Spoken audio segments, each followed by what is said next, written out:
欢迎来到少主力的魔玩频道。今天我们来玩 NA 新出的小比例的滑车，盒子包装透明窗户，直接可以看到车型。纸品一张开页说明书，变形指示很详细。下方这里有几格，其实可以剪下来，当拿在手里边的蓝图跟大力神的成员进行互动。配件内容：张开的替换手、锤子和臂炮也可以安插在手上。另外就是人造人 Spike 的这个头雕。我们先来看一下车型的对比，对于动画片的还原度还是非常高的。很明显的看到，其实侧面车窗这一块也还原出来了动画片里边缺的那个感觉。后背的对比效果，拖车的部分，后边这一圈车尾灯的涂装，包括侧面的这一条，其实跟动画片里边的造型也是非常相似的。整体的涂装样式做的都很精致啊，全件的上漆，前方这里的中网进气格栅，包括绿色的漆面，其实是有一种颗粒感的。NA 的用料非常好啊，摸起来都是很高级的。轮毂有涂装，并且后边拖挂这里还安装了一个小轮子，所以整体来说推车滚动还是非常丝滑的。算上拖挂，车长来到了10公分左右，90度折叠上去在8公分左右。一般来说，我们概念中滑车都是开路先锋的改模嘛，但这一回滑车的改动还是挺大的啊。后边这一块等于全部重新设计了。首先，咱们来开始变形。第一步，把这一块拉开，顺着这里边抠出来下方的插扣。根部这里是一个双段的关节，我们先把它撬松。这里边的盖子翘起来，脑袋顺着里面抠起来，拉高，然后旋转到前方。后边这里脑门上边的这个小的背炮啊，它坐在了头顶，90度把它立起来，然后再把这盖子放回去。这个时候两边的小翅膀旋转上来，就可以通过这一块的双段关节把它紧紧的贴上来，然后把这一块放下去。侧面这里的这一条整个的打开，根部这里是一个球形关节，立起来。现在顺着整个的这一块把双腿转出来，左右打开里边插合的扣子，顺着腿的根部旋转个180度。然后腿部变形这一块也很简单啊，它做了一个很巧妙的收纳，小脚尖先扭出来，然后往前折叠90度，腾开空间以后，再把转到里侧的轮子扭到外边来，这条腿就搞定了。怎么说呢？虽然变形结构很简单，但是很实用。可惜这一块折叠上来以后，并没有什么插扣啊，只是靠形状去固定一下。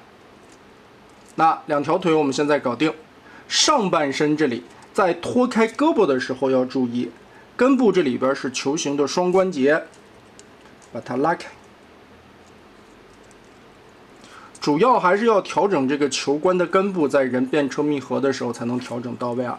我们先把这一块再往前折，整个的后背这条立起来，再把这个双关节延展打平。这个时候再放下来90度，这一块再折叠回来，肩膀这个地方球关把它转正，背包再根据黄色的这两个转轴往下跟腰部后方这里插合扣住，锁起来。这条手臂我们可以拔下来，选择性的安插锤子或者臂炮。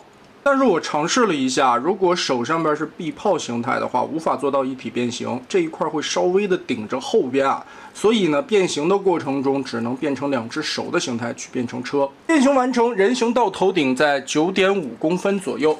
和动画片里边来对比一下最终完成的人形效果，其实颜色方面 NA 的这款食物用肉眼看起来基本上属于墨绿色的那种，身上的一些元素对于动画片原著的还原度还是非常高的，但在体型上面也有进行一些修正，比如说腿部做的更细长了一些，身形看起来不会像动画片里边那种矮胖的感觉，背后的样子跟动画片里边其实是有出入的，也是为了照顾到最后的一个变形效果嘛，所以2个翅膀并没有长在脑袋上边，背后也没有那个绿色的背包。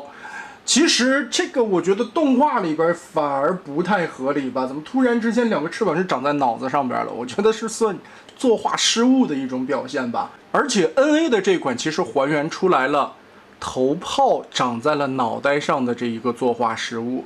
原先老 G1 玩具啊，如果大家看过，应该会知道，它这个头炮等于是跟开路先锋一样的一个借位的效果，所以最后在做动画的这些制作公司下意识的觉得这个头炮是跟脑袋里边长出来的，这也导致最后滑车出现了在动画里边头顶上脑门里边长出来一个头炮的视觉误差。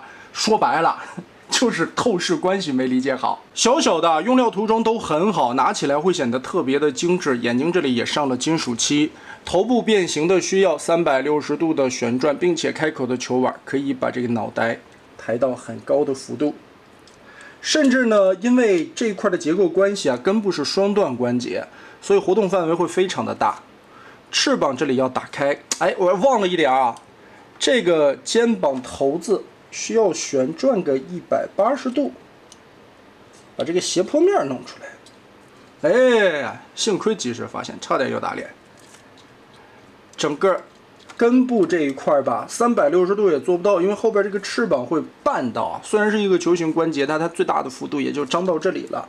不过正常来说，摆造型啥的没啥压力，胳膊平举差不多也就举到这个位置啊，会跟脑袋这里干涉一些。二头肌可以旋转。屈臂的位置是双段关节，所以屈的幅度很大。手腕因为插拔的关系，可以稍微进行左右旋转。腰部锁死的并没有可动，因为这块胯部结构导致的，也没有啥弯腰。腿部前踢，它坐在了这个轴。哎，后踢也不存在了，因为这块的结构关系锁死了。但是侧踢呢，它从里边伸出来了一个轴，就劈开叉以后感觉挺怪的，中间会显得裆很空。大腿根部左右旋转，这是变形的需要。膝盖位置这一块的折叠幅度也挺大的，120多度左右吧。脚丫子整脚的接地，但是因为扣合的关系，一侧外边没有扣子，另一侧这里会暴露一个很长的插桩。不过整体来说，这个变形结构还是非常好玩的，而且相对来说变形还很简单，它比开路先锋的变形难度更低一些，改的东西特别的多。除了肚子的这一块，后边这些变形逻辑基本上是全部重做了一遍的，所以基本上也可以说这一款滑车和开路先锋纯粹是两个玩具了，也不存在谁重涂谁了。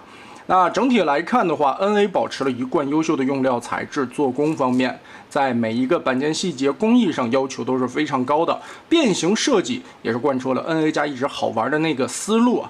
但整体来说的两个形态的还原度方面，也能做个7788。最后保证下来的这个人形还有了一些修正的效果。可惜这个胯部的设计啊，总觉得挺诡异的，尤其踢开腿的这个样子。所以大家觉得这一款小比例的滑车做得如何呢？欢迎在评论和弹幕留下你的观点。这一集咱们就玩到这儿吧。